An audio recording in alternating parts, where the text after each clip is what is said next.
Hey guys, I'm Jody. And I'm Kelly. And today we are going to do our best cruise rating criteria for the Avalon Panorama. Hi, I'm Jody. And I'm Kelly. And we're JK Cruising.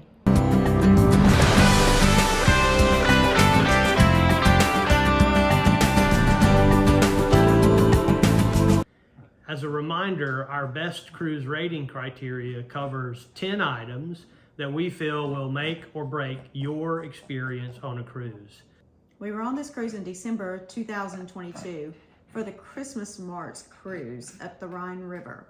So for B, for bargain, I put a 3.0. It was an expensive trip with the flights over there, the hotels, the trains, and then of course the cost of the cruise itself was expensive.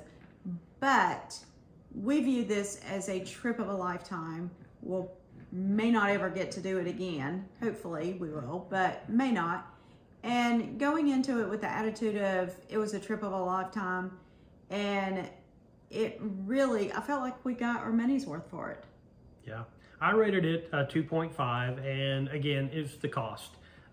We spent on everything, including the hotels, going a few days early, and taking train rides from Amsterdam. So our flights from DFW to Amsterdam, and then our train ride from Amsterdam to Basel, Switzerland. We had a stay in Rothenburg, a stay in Nuremberg during that time as well for a few nights, trying to get the Christmas spirit going. And we visited all the Christmas marts there in Nuremberg and Rothenburg. And altogether, that cost us about $14,220.41. Comparatively, if you'd have compared that to just a land vacation in those cities, you probably could have got away with around $10,428.67 based on some of the math and some of the investigation we did. Otherwise, I agree with Kelly. Like this is a trip of a lifetime to go down the Rhine River during Christmas time and see all of the castles on the Rhine River in Europe and all those different countries. Just amazing, the history there. So, okay, for ease, I rated it a 5.0. Everything about this cruise was easy except for the booking. There were just too many choices. But seriously, it was easy. It was a quick little phone call and we were booked. When we arrived at the ship, they met us out at the taxi. They got our luggage, took it in.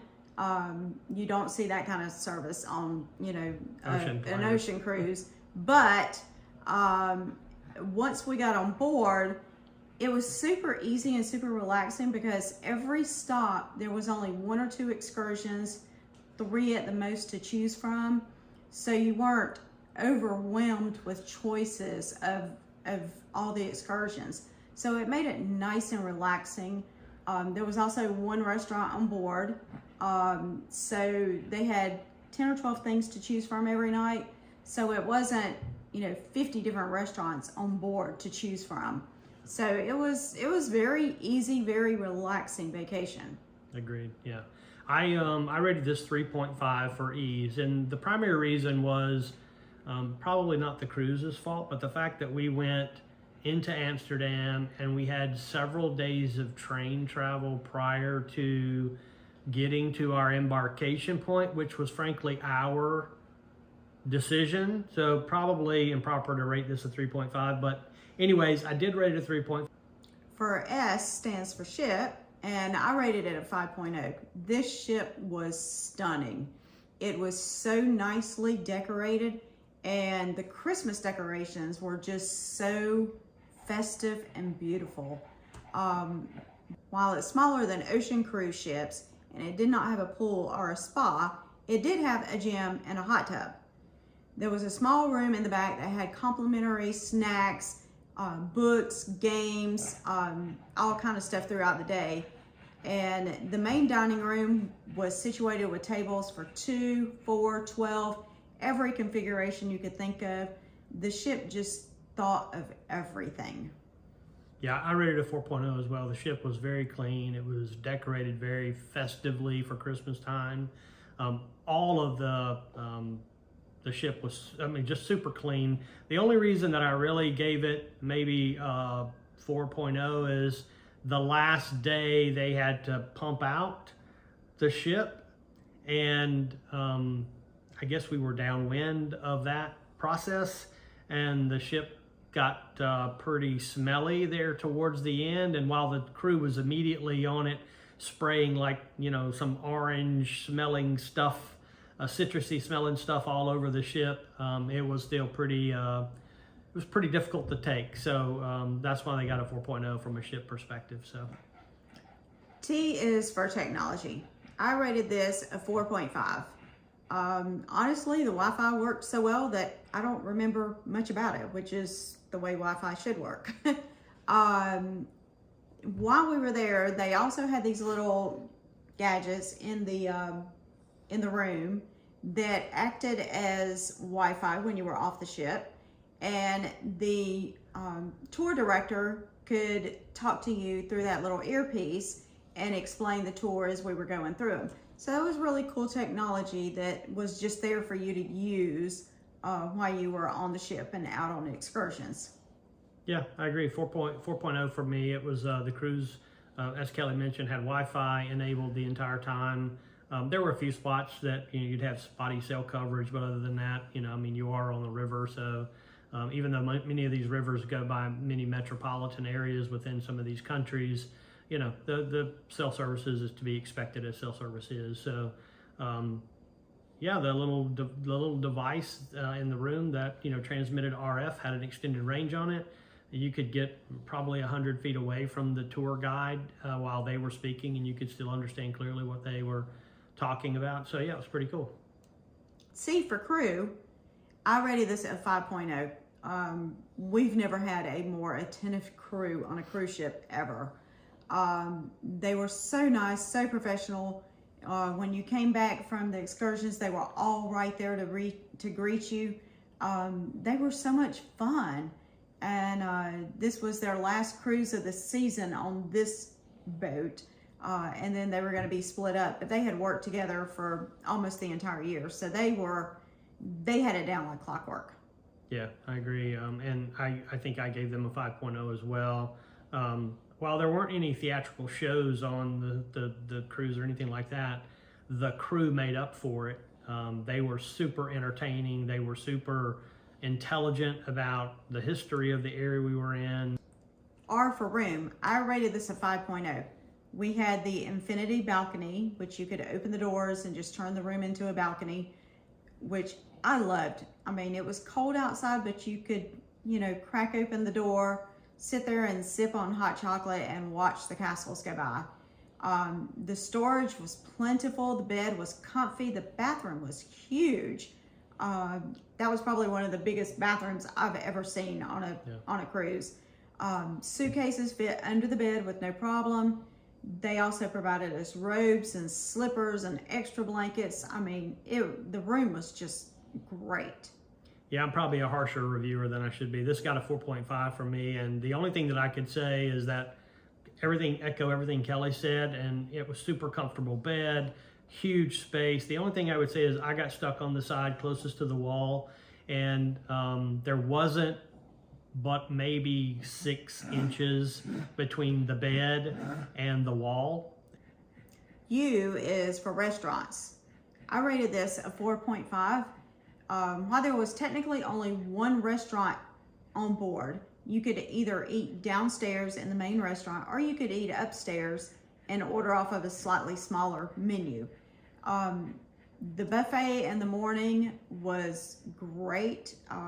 Lots of breakfast choices. But the reason why I rated this a 4.5 is they had maybe 4 or 5 choices on the menu that were the same every night, and then 4 or 5 choices that were different. I could have taken more choices. Yeah, a little more choices. Yeah.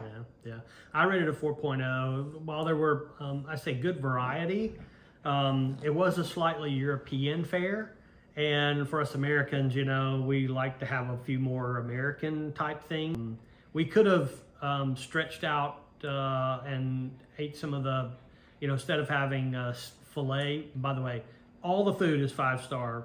you won't get anything less than 5-star food there. So don't take our complaints about the variety to mean the quality of food is not good. Quality food is excellent.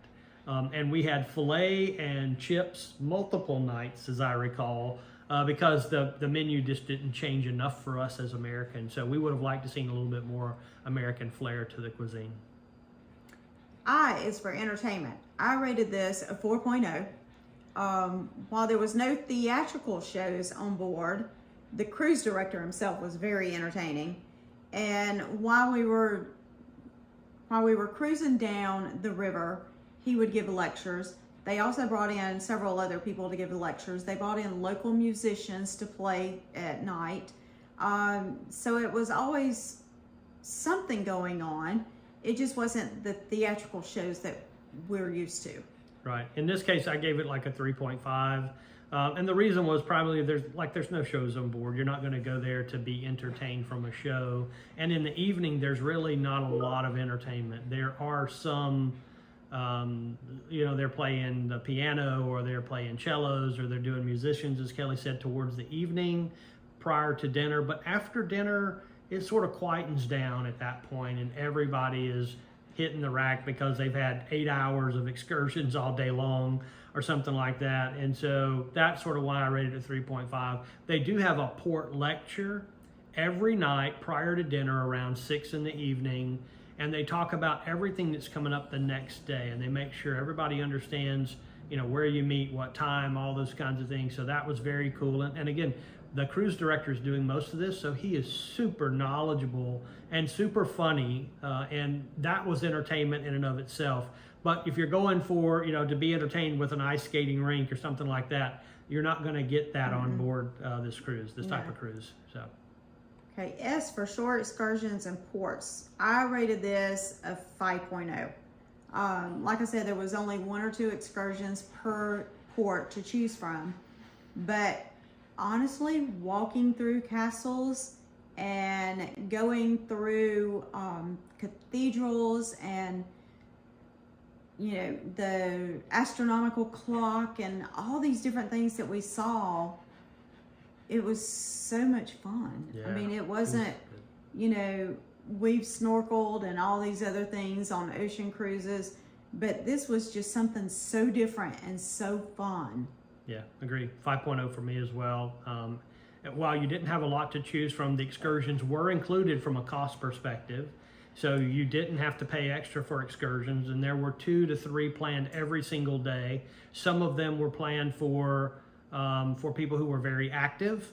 So you can take a walking tour or a bicycling tour during the summer months, and in winter months, you could take a walking tour, and some of them were planned for seniors who maybe couldn't walk as much, and they were more handicap accessible, if you will, or those kinds of things. So they had plenty of options. The options I thought were really good. Each one of them had a different type of experience in that you were learning. It was a historical thing where, an ocean cruise, you're getting just pure entertainment, watching something new. This is watching something new and learning, in my opinion. And so we were really learning something through the process. In fact, one time they brought a professor from a local German college on board, and he talked about the origin of Christmas and where the name came from. And I found that very that was a very intellectual conversation and going back to the early days of Christ and those types of things. So I thought it was a super, super cool lecture that they did, and I was very happy they brought those folks on board. And that was all on board. That was an excursion. They're bringing these folks on board during the trip to help sort of entertain you and keep you informed about the regions and some of the things you're going into. So very cool. E is for overall experience. I rated this a 5. Even though it was a cold weather cruise, and I don't do cold weather very well, the cruise itself could not have been better. Everything we wanted was taken care of. The crew went above and beyond. The ports were beautiful, and the excursions was so much fun, and the food was awesome. This cruise ship really took care of every little detail. There were several ports that we stayed in at night, so we could see the Christmas lights in the city at night. It was just overall a great experience.